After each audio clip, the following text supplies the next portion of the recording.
Good morning students, take out your Hindi book. Chapter 5 गुरु आखिर गुरु होता है।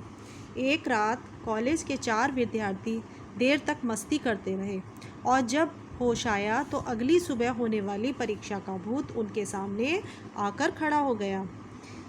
4 दोस्त थे और वह चारों देर तक मस्ती करते रहे जबकि अगले दिन उनका पेपर था।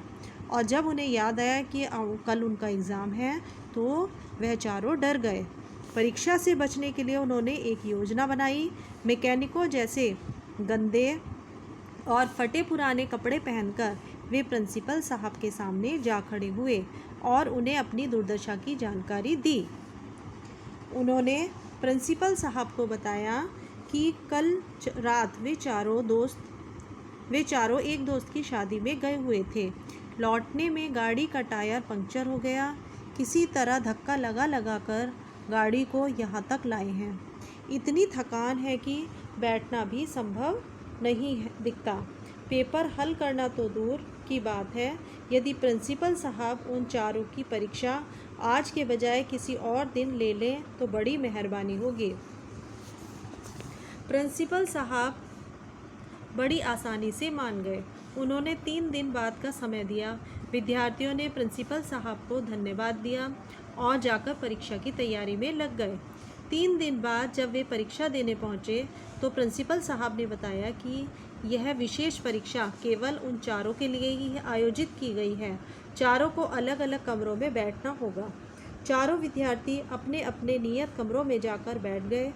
जो प्रश्न पत्र उन्हें दिया गया था उसमें केवल 2 ही प्रश्न थे।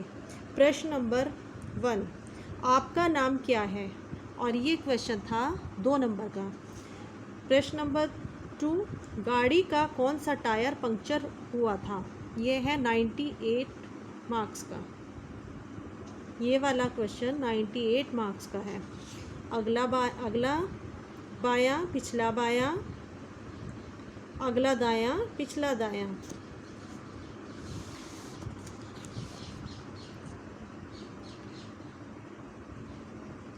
अब ये है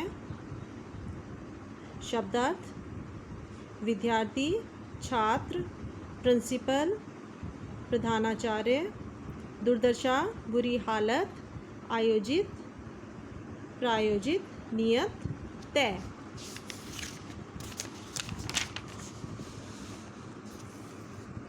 सही उत्तर पर सही का चिन्ह लगाओ।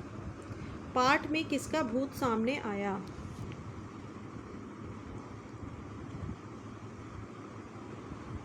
परीक्षा का। लड़कों ने कैसे कपड़े पहने? फटे पुराने।